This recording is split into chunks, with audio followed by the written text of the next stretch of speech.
Las Vegas Raiders minority owner Tom Brady's looking for a GM to finally build the team the right way. I'm betting on him too because he's a football guy, just like legendary owner Al Davis was. He was obviously a great player while Davis was a position coach, head coach, and GM before owning the Raiders. So like Davis, Brady knows what GM candidates are saying when they make their cases to get the job.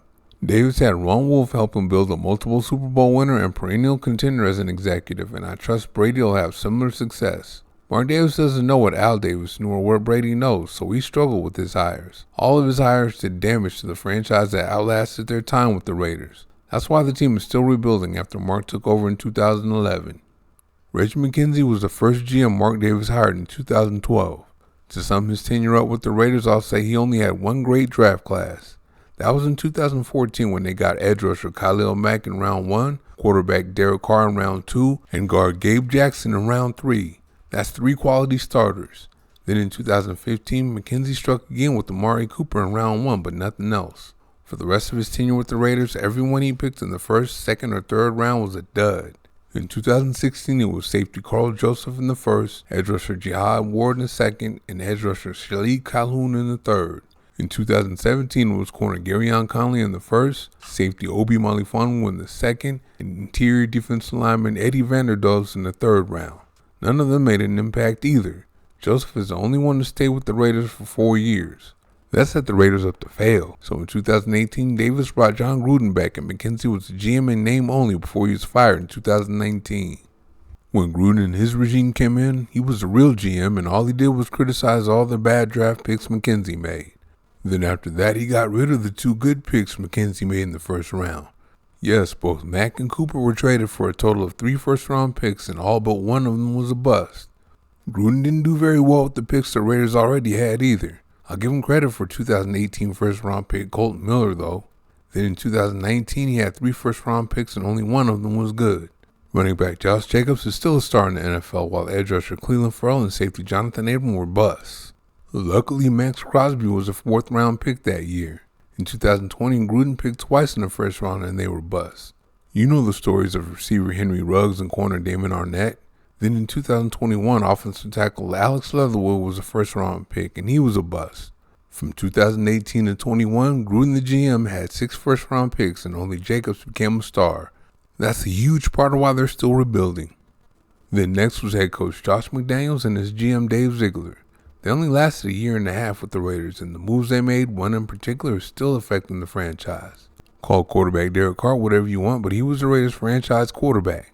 He's the Raiders' all-time leader in passing yards with 35,222 yards.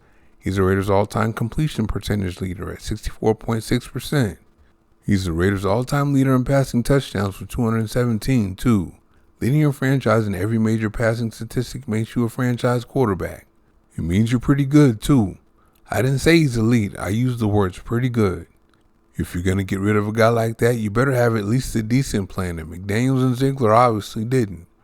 Replacing Carr with a guy like Jimmy Garoppolo worked out about as bad as it can work out, so they're gone while the Raiders are still looking for a quarterback. Since they cut Carr, they've had nothing but backups and journeymen starting. Garoppolo, Brian Hoyer, Aiden O'Connell, Gardner Minshew, and Desmond Ridder. Come on. I get it that people were celebrating GM Tom Cesco for the way he drafted.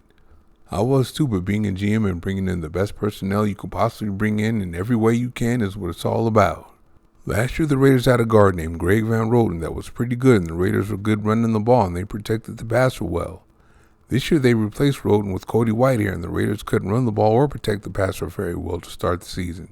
Then somewhere in the season, Jordan Meredith was discovered, Whitehair went to the bench, and the offensive line got better.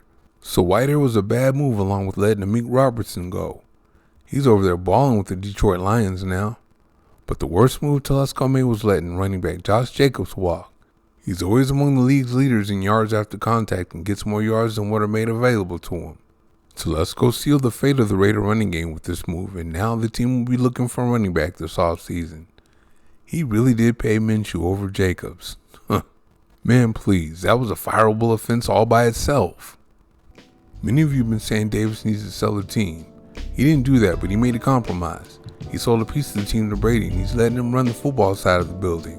Again, Brady's a football guy, so he knows the direction the GM wants to take the team in, and if it's the right direction. So when he gets his head coach GM thing together, I trust the team will be going in the right direction. There will be no more having one good draft class and the rest of them be horrible. There will be no more wasting 5 out of 6 first round picks in 3 years. There will be no more letting quarterbacks go without a plan for getting a better one. There will also be no more paying sorry quarterbacks while letting your star running backs go. Those days are over. Thank you for watching. See you next time.